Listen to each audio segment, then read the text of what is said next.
have programs to eliminate under this shutdown? Oh, sure. Which ones? We have a lot, I'm not going to tell you, but we'll be announcing it pretty soon. But we have a lot of things that we're going to eliminate and permanently eliminate. You know, one of the things that we have is some advantage, you could say, but because of the shutdown, which I think they made a big mistake, we're able to take out billions and billions of dollars of waste, fraud, and abuse, and they've handed it, you know, on a silver platter. And you know Russell Vogt, he's a serious person, very serious person, and he's sitting there and he's getting ready to cut things. How many permanent jobs are you talking about? Well, I can tell you, I'll be able to tell you that in 4 or 5 days if this keeps going on. If this keeps going on, it'll be substantial, and a lot of those jobs will never come back. But you're going to have a lot closer to a balanced budget, actually.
We were handcuffed with cable ties, tied tightly behind our backs, taken off our boats and put on the platform, paraded for all the Israelis and the allies in Europe and the West and the global community to see.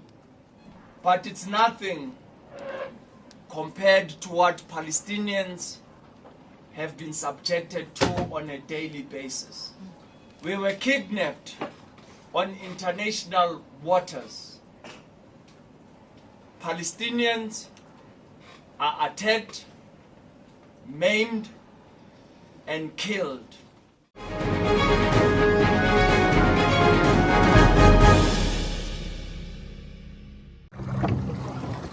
Fisherman Saeed Gamil says he's lost everything after rising Nile waters inundated homes and fields in northern Egypt. It's flooding that's forced him to move around by boat. And it's also intensified a war of words between Egypt and Ethiopia over the latter's recently inaugurated mega dam.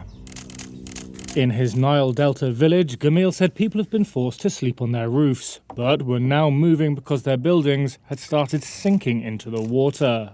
The water level is extremely high, much higher this year. Before, it would rise for 2 days and then recede. Now it has been high for a long time, and it's not like before. The Nile has long been affected by seasonal flooding due to monsoon rainfall in the Ethiopian highlands that usually peaks in July and August. But this year, a late-season surge has pushed north from Ethiopia, through Sudan and into Egypt. What's changed, Egyptian authorities say, is the commissioning of Ethiopia's Grand Ethiopian Renaissance Dam that they had opposed from the start.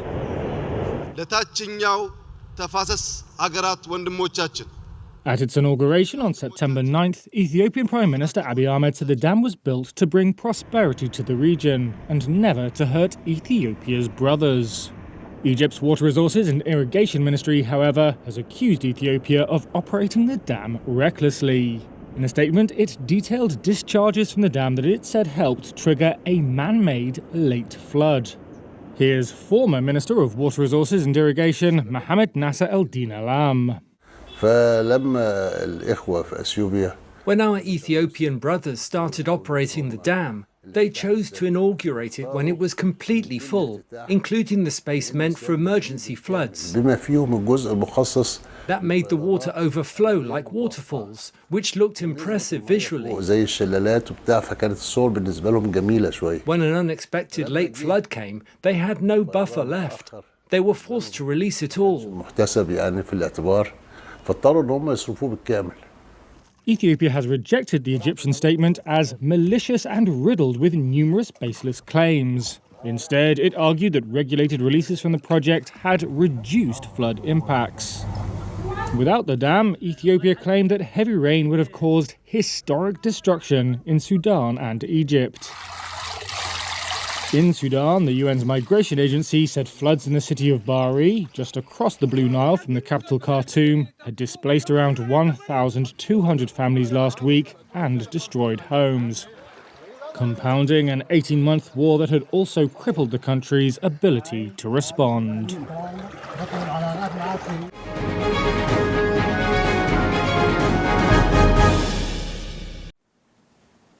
Shares in European steelmakers rose in early Wednesday trade. Investors bought up after the European Commission proposed cutting tariff-free steel import quotas by almost half. It's part of a plan to preserve viable steelmaking in the EU. The bloc's steel producers are operating at only 67% of their capacity due to rising imports and US tariffs. The new measures are designed to push that up towards 80%. ArcelorMittal said on Tuesday it was relieved by the Commission's proposal. ThyssenKrupp also said in written statements it supported the plan, while Aperam welcomed the measures Wednesday. ThyssenKrupp said the Commission recognised the European steel industry and its associated value chains were in serious danger without effective trade protection. Industry data shows some 5.5 million jobs in Germany are directly or indirectly tied to the steel industry. JP Morgan analysts said the proposed import quota cuts could lower steel imports into the EU by 8 metric tonnes. They argue this could positively affect local steel producers' pricing power. But European car makers have concerns. The European Automobile Manufacturers Association warned about the inflationary impact tighter restrictions could have on steel imports.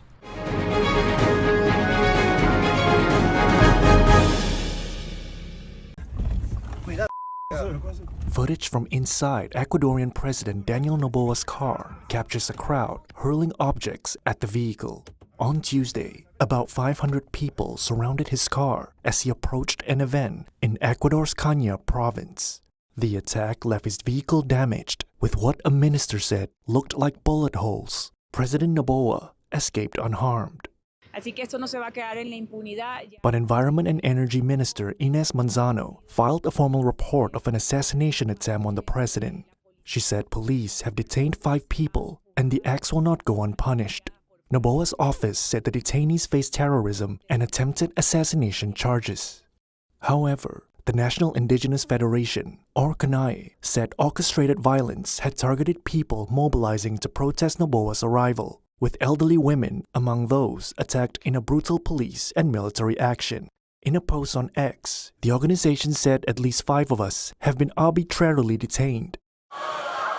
Over recent weeks, CONAIE has staged strikes to protest the government's decision to end diesel subsidies.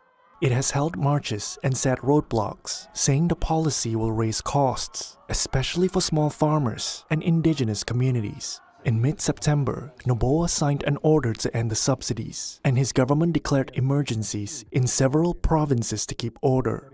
The government says ending the subsidy will save $1.1 billion a year, with the money already being redirected to small farmers and transport workers.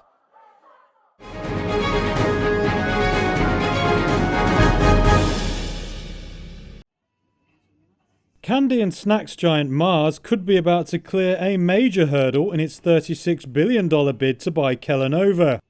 Sources have said the European Union will show unconditional antitrust approval. The deal is among the biggest in the sector and would bring together brands ranging from M&M's and Snickers to Pop-Tarts and Kellogg's cereals. It's already been approved without any conditions by US authorities. The European Commission warned in June the deal could lead to price hikes. It also said it could boost Mars's negotiating power with retailers. But sources said it hadn't found enough legal grounds to demand concessions. The Commission declined to comment, as did Mars and Kellanova. An EU decision on the deal is due by mid-December.